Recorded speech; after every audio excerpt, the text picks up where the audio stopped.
अस्सलामु अलैकुम नाजरीन। एपिसोड के आगाज में उस्मान साहब जब बाला खातून की लाश को लेकर झोंपड़ी से बाहर निकलते हैं, वहाँ पर खड़े और खान और अलाउद्दीन ये देखकर बहुत गमगीन होते हैं और कहते हैं, नहीं माँ नहीं, ऐसा मत करें माँ। और इसी के साथ दोनों जमीन पर गिर जाते हैं। उस्मान साहब जब बाला खातून की लाश को नीचे रखते हैं, अलाउद्दीन और खान उनके पास आके बैठ जाते हैं। अलाउद्दीन बड़े गमगीन अंदाज से कहता है, माँ ऐसा मत करें, माँ मेरे साथ ऐसा मत करें। ये देखते हुए हलीमा की आंखों में भी आंसू नजर आते हैं। फिर अलाउद्दीन कहता है, अपने बच्चों को माँ के बगैर मत छोड़े माँ। फिर जले हुए हाथ को उठाकर कहता है, माँ आपके हाथ को क्या हुआ है माँ, उन्होंने आपके साथ ऐसा क्यों किया माँ। गाजी भी बहुत बुरी हालत में रो रहा होता है। फिर अरहान कहता है, या अल्लाह ये कैसा दर्द है, आपकी खूबसूरत आंखों को क्या हुआ है माँ। अलाउद्दीन चिल्लाते हुए कहता है, माँ उन्होंने आपके साथ क्या किया है माँ। वहाँ पर सिपाहियों की आंखें भी नम नजर आती है। अलाउद्दीन कहता है, हमारी आंखों की रोशनियों को कैसे बुझा सकते हैं। फिर उस्मान साहब गुस्से भरे अंदाज में कहते हैं, ये किसने किया, ये किसने किया, किसने किया। ये सुनकर गाजी कहता है, हुजूर बेगम खातून ने। ये सुनकर यूसुफ की आंखें खुली की खुली रह जाती हैं। हलीमा कहती है, ये सच है, ये गद्दारी बेगम खातून ने की है। ये सुनते ही उस्मान साहब बहुत ज्यादा गुस्से में आ जाते हैं। फिर हलीमा उस्मान साहब को बताती है, उसका गोरा इस तरफ गया है। अपनी बहन की गद्दारी को देखकर यूसुफ टूट कर रह जाता है और गमगीन होकर कहता है, आपने ऐसा क्यों किया बाजी। फिर उस्मान साहब गुस्से में बेगम खातून,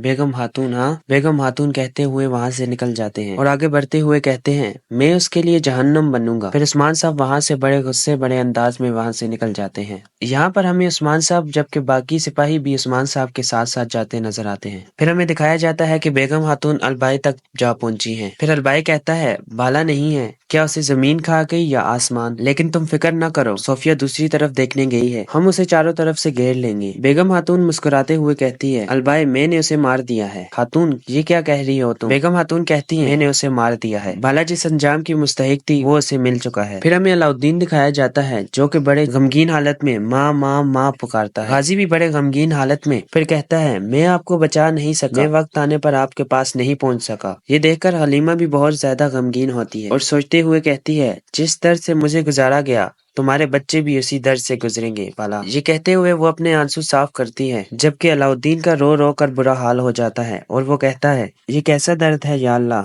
फिर हमें उस्मान साहब को दिखाया जाता है जो कि बहुत ही खराब मौसम में गुस्से भरे अंदाज में आगे बढ़ रहे होते हैं और उन मंजर को याद करते हैं जो उन्होंने बाला खातून के साथ बिताए हुए थे, पहली मुलाकात से लेकर आखिरी मुलाकात तक। फिर अपने शादी के हसीन दिनों को याद करते हैं, फिर बाला खातून के साथ हसीन लम्हों को याद करते हैं। इन्हीं बातों को सोचते हुए उस्मान साहब अपने घोड़े को तेज भगा देते हैं। दूसरी तरफ जंगल में अलबाई कहता है, बाला खातून को मारना एक बहुत बड़ी गलती थी। बेगम खातून कहती हैं, गलती कैसी गलती। बाला बहुत पहले ही अपनी मौत को तस्वर कर चुकी थी। जो मेरा हाल उस्मान के साथ रहकर हुआ उस लम्हे को याद करो, क्या मैं उसे फरार होने देती। अलबाई कहता है, जब उस्मान मेरे हाथ में आता तो हम दोनों उसे मार देते, अब उस्मान बगैर किसी रहम के हमला करेगा। बेगम खातून कहती हैं, बाला के दर्द से जलने वाला उसका दिल उसे गमगीन कराएगा, उस्मान को हमला करने दो, हम इंतजार करेंगे। अलबाई कहता है, उस्मान एक बुझी हुई आग बन चुका था लेकिन तुमने उसे दोबारा जलाकर एक भड़कती हुई आग बना दिया है। फिर बेगम खातून गुस्से भरे अंदाज में कहती है, बढ़ने दो इस आग को, मैं उसे इस आग के शोलों से जलाकर राख कर दूंगी। इसी दौरान उस्मान साहब उन तक पहुंच जाते हैं और चिल्लाते हुए कहते हैं, बेगम। बेगम पलटते हुए अपनी तलवार निकाल लेती है। अलबाई अपने सिपाहियों से कहता है, हमला करो। जब वो हमला करने के लिए आगे बढ़ते हैं तो उस्मान साहब उन्हें छन्नी छन्नी कर देते हैं। उस्मान साहब को शदीद गुस्से में देखकर अलबाई कहता है, इसे रोको, इसे रोको। जबकि सोफिया एक जगह छुपकर ये सारा मंजर देख रही होती है और काफी ज्यादा तादाद में मंगोल उस्मान साहब के सामने आ जाते हैं और अलबाई उस्मान साहब से कहता है, तुम बेकार में कोशिश कर रहे हो। उस्मान साहब कहते हैं, मेरी जान मेरी रूह को तुम लोगों ने इतनी बेरहमी से शहीद किया, मैं तुम सब लोगों को दोनों जहानों में जलील करूंगा और तुम लोगों को सातवीं जमीन के नीचे तह में दफन करूंगा। तुम्हारी आंखें निकालने से पहले मुझे कोई सुकून नहीं पहुंचेगा। मेरी तलवार तुम्हारे खून से सैराब होकर रहेगी। मैं बाला का इंतकाम लेने से पहले हरगिज नहीं रुकूंगा। अलबाई के हुक्म देने पर मंगोल फिर से उस्मान साहब पर हमला कर देते हैं। इंतकाम की आग बनकर मंगोलों पर टूट पड़ता है। काई कबीले में ओलोगान अल्तोगा से कहता है, पहले तुमने उस्मान की बेगम को कैद किया, फिर वो तुम्हारे हाथों से फरार हो गई। अल्तोगा कहता है, भागने वाली सिर्फ बाला नहीं थे ओलोगान, जेर कुताय और गाजी भी उसके साथ थे। ओलोगान बुरहान कहता है तो फिर दुआ करते हैं अल्तोगा। तेंगरी से दुआ करते हैं कि उस्मान की बीवी पहाड़ी से दूर ना जाए। अल्तोगा जैसे ही आगे बढ़ता है तो ओलोगान उसके गले पर खंजर रख देता है और कहता है मैं तुम्हारा गला काट कर रख दूंगा अल्तोगा, मैं तुम्हें तुम्हारे खून में डुबो दूंगा। अलबाई और बेगम की नादानी तो एक तरफ, गफलत में तुम पड़े और उसे जमीन पर दे मारता है और कहता है जल्दी उनके पीछे जाओ, अलबाई की मदद को पहुंचो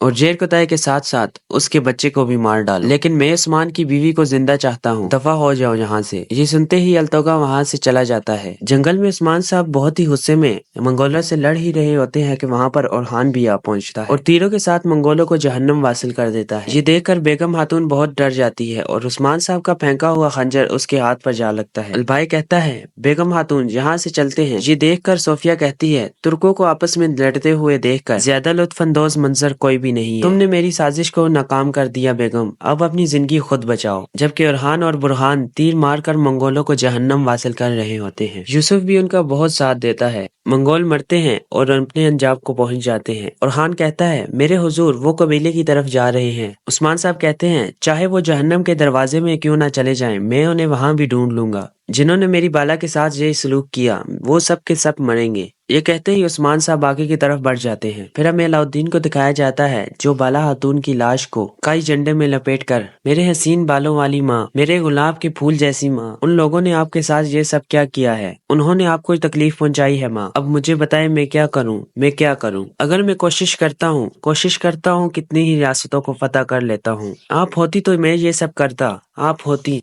मुझे रास्ता दिखाती, मुझे बताती मैं क्या करूं। अलाउद्दीन को देखकर हलीमा भी अश्क भरी आंखों से फिर से रोने लग जाती है। अलाउद्दीन कहता है मैंने इस दर्द के लिए अपने आप को तैयार नहीं किया था माँ, अब मैं कहाँ जाऊँ माँ, इस आग ने आपके साथ जो किया है माँ, मैं राख बनकर रह गया हूँ, मेरा दिल भी राख बन चुका है, अब मैं क्या करूँ, कैसे बर्दाश्त करूँ। इधर उस्मान साहब और उनके सिपाही जंगल में रुकते हैं और ओरहान जमीन का जायजा लेते हुए कहता है उनका घोड़ा इस तरफ गया है हुजूर। किसी के आने की आवाज सुनकर वो सब घोड़ों से उतर जाते हैं। वहाँ पहुँचने वाला शख्स जेर कुताई होता है। घोड़े से उतरने के बाद जेर कुताई उस्मान साहब के पास आता है और कहता है बाला खातून और बाकी सब कबीले में नहीं है, मैं उन्हें लेकर भाग गया था, मरियम और गाजी उनके साथ हैं, वो लूमड़ हमारे पीछे पड़े हुए थे, मैं उन्हें चकमा देने के लिए अलग हो गया, मगर उस्मान साहब उसे कोई जवाब नहीं देते। जेर कुताई परेशान होकर पूछता है बाला खातून ठीक है ना, तो ओरहान उससे कहता है जेर कुताई बाला अम्मा वफात पा चुकी हैं। ये सुनकर जेर कुताई बहुत हैरान होता है और परेशान हालत में कहता है नहीं मेरे शहजादे, ऐसा नहीं हो सकता। फिर उस्मान साहब से कहता है मेरे शहजादे क्या कह रहे हैं। किसी का जवाब न मिलने की सूरत में जेर कुताई कहता है क्या मैं बाला खातून और गाजी की हिफाजत नहीं कर सका, तो बुरहान उसे कहता है गाजी बिल्कुल ठीक है जेर कुताई उस्मान साहब से कहता है हुजूर मैं अमानत की हिफाजत नहीं कर सका, तो उस्मान साहब उससे कहते हैं चाहे बेगम खातून कबीले में ही क्यों ना चली जाए, मैं उसका सर कलम कर दूंगा। जेर कुताई उस्मान साहब के पीछे भागते हुए कहता है रुके हुजूर रुके, वहाँ पर बहुत सारे नौकर हैं। तो उस्मान साहब उसे पीछे हटाते हुए घोड़े पर सवार हो जाते हैं, लेकिन जेर कुताई उन्हें फिर से पकड़ता है और कहता है हुजूर मत जाए वहाँ पर, मैं कुर्बान जाऊँ आप पर। और गुस्से में कहते हैं जेर कुताई एक तो जिम्मेदारी नहीं समझते और बाला खातून के काफिलों को ढूंढने पर मेरी रुकावट बनते हो, और उसे धक्का मारते हुए कहते हैं हट जाओ यहाँ से, और तन्हा ही अपना घोड़ा दुरा देते हैं। जेर कुताई बहुत परेशान होता है और गमगीन होकर कहता है मैं उनकी हिफाजत न कर सका, मैं उन्हें बचा नहीं सका, ये सब मेरा कसूर है। और खान उससे कहता है तुम अलाउद्दीन के पास जाओ, मैं बाबा के पीछे जाता हूँ। बुरहान आगे बढ़कर जेर कुताई को हौसला देता है और ओरहान भी उस्मान साहब के पीछे चला जाता है। और ये वीडियो यहाँ पर खत्म होती है। अगर आपको ये वीडियो अच्छी लगे तो हमारे चैनल को सब्सक्राइब करें और लाइक के बटन को दबाना मत भूलिएगा।